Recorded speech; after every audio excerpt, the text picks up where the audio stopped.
What it do, bro? Hey, I know it's been a minute, man. I want to first say shout out to all my subscribers, man. You feel me? Like, hey, real niggas go through real things, man. But I'm back now, so I'm back to stay. Even though YouTube been playing with my channel, you feel me? Like, man, what? Like, really shadow banning my shit. But it is what it is. I ain't tripping. I'm here for y'all though. What in the hell is going on in this Young Thug trial, man? This come on, hey Glenville.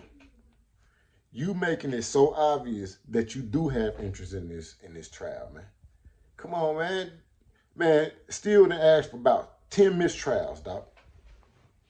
You know the Supreme Court gonna see that if anything was happening to Thug, they're gonna be like, you was right here, right here, right here, right here, right here. Come on, man. What in the hell y'all got going on in Atlanta, man? Then you got Love, old drunken Love looking ass. You feel me? Like, what? Man, listen to this shit, man. Your Honor, I don't understand how Mr. Williams is having a trial that's fair. I'm sorry. I don't understand, from my perspective, Mr. Williams is not having a fair trial. I cannot cross-examine Mr. Winfrey.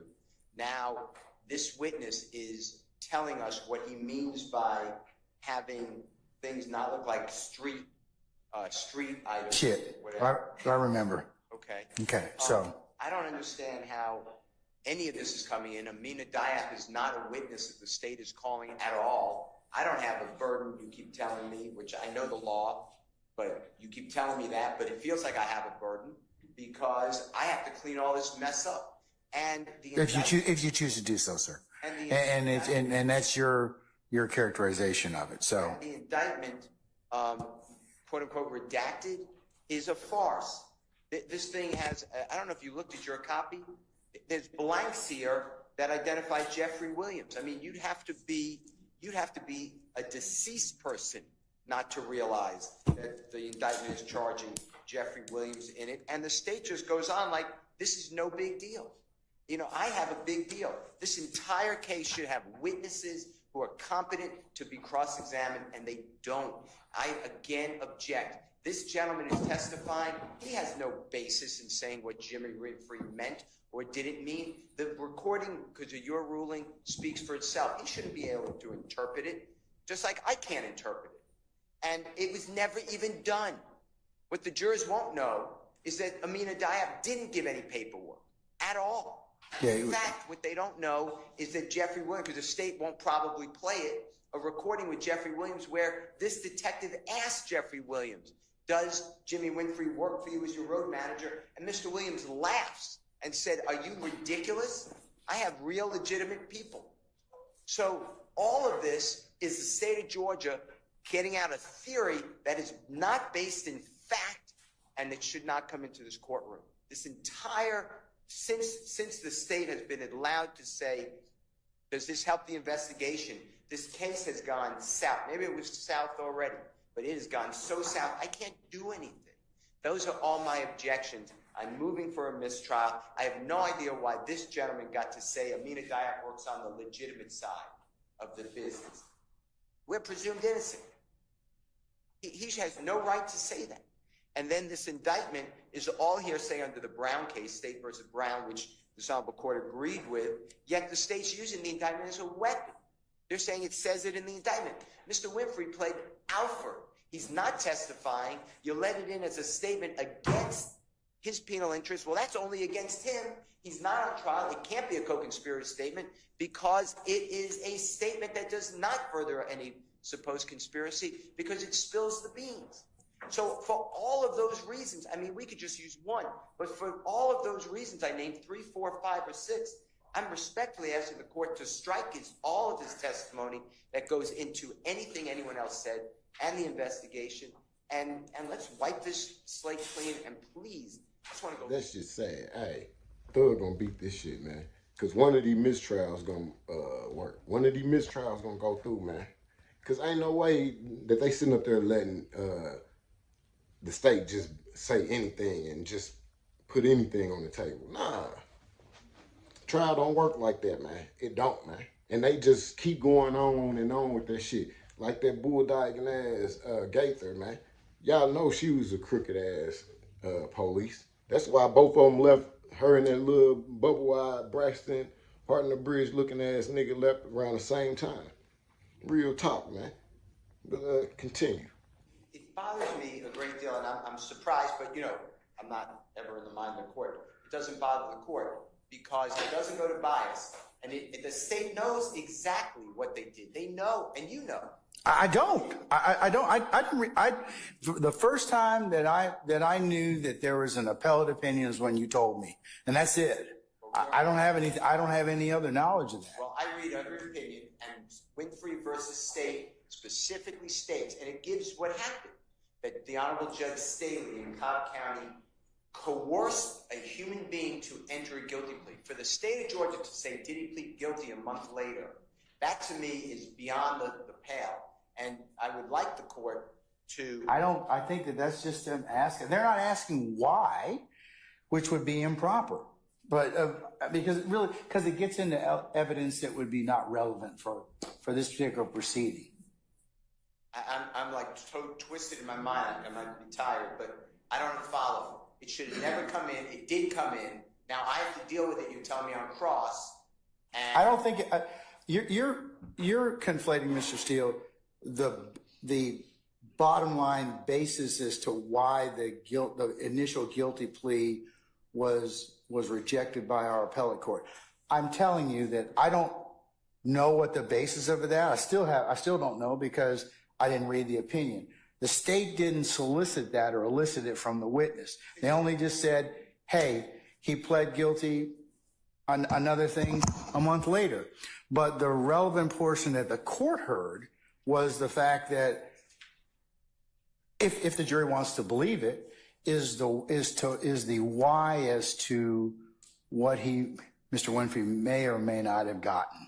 And that's the only thing that I heard at this point in time. I think that, you know, from being a person who loves what we do and loves the courts, I think it's offensive to say and have an agent testify that a guilty plea occurred when everybody knows or should know that guilty plea is not a guilty plea. It is struck, vacated.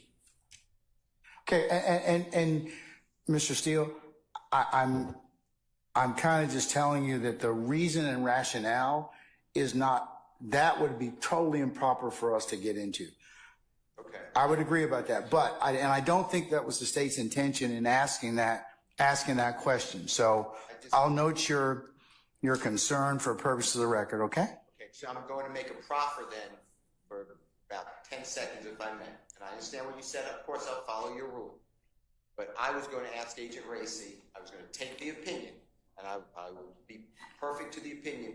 And you stated that this man pled guilty. The man actually wanted to go to trial. You can say yes or no. The man was then told by Judge Staley that she doesn't see him winning. She knows the people in Cobb County. They will not like him. He will go to prison. He's going to be sentenced for X number of years, whatever the opinion says, and then he can answer the questions, and I will then ask the court to strike that testimony again like I did earlier. I understand you're telling me it's not relevant. I believe that it should have never come in the first place, and the state of Georgia has misled the jury. He did not plead guilty a month later because we do not recognize that as a guilty. When I say we, you know, our system of what we call just was not, it was perverted. Okay, all right. The state, hold on, Mr. Matthews. The state wish to be heard on that issue? Yes, Your Honor. Yes, Ms. Hilton. Your Honor, first I want to direct the court to an order that was entered on April 9, 2024, in which there was an order in which we cannot discuss the appellate process.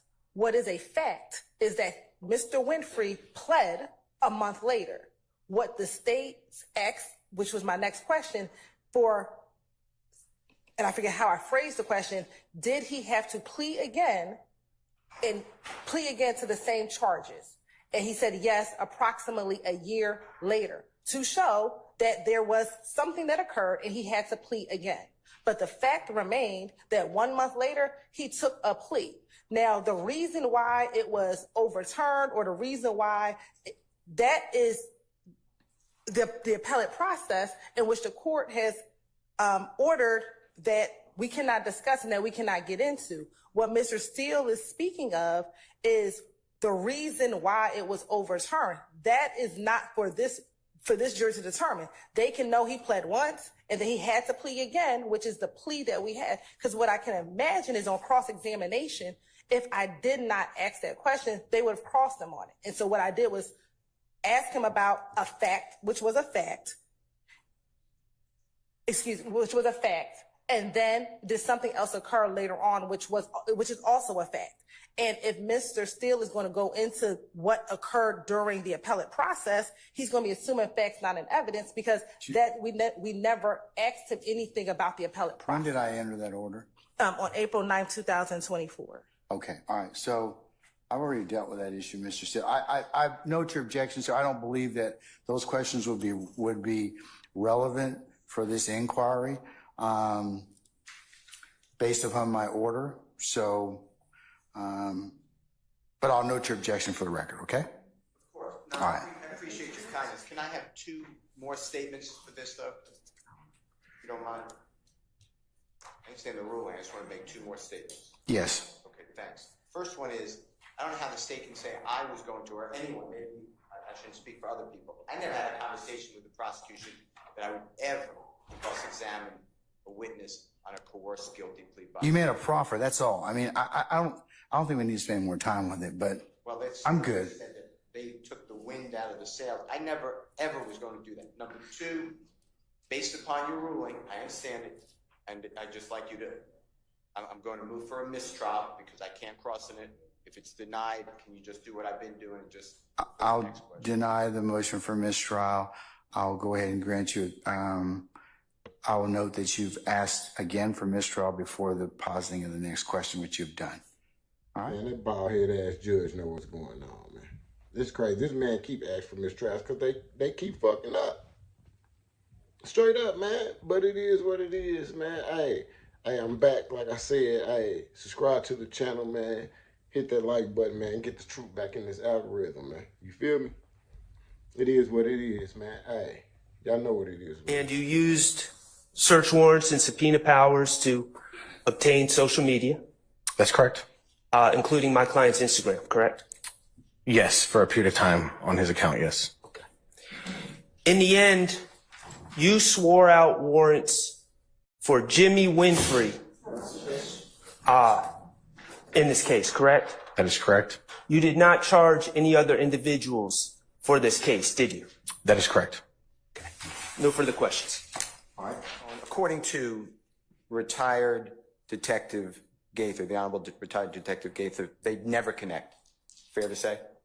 These phones don't connect and these records, correct, sir. Okay.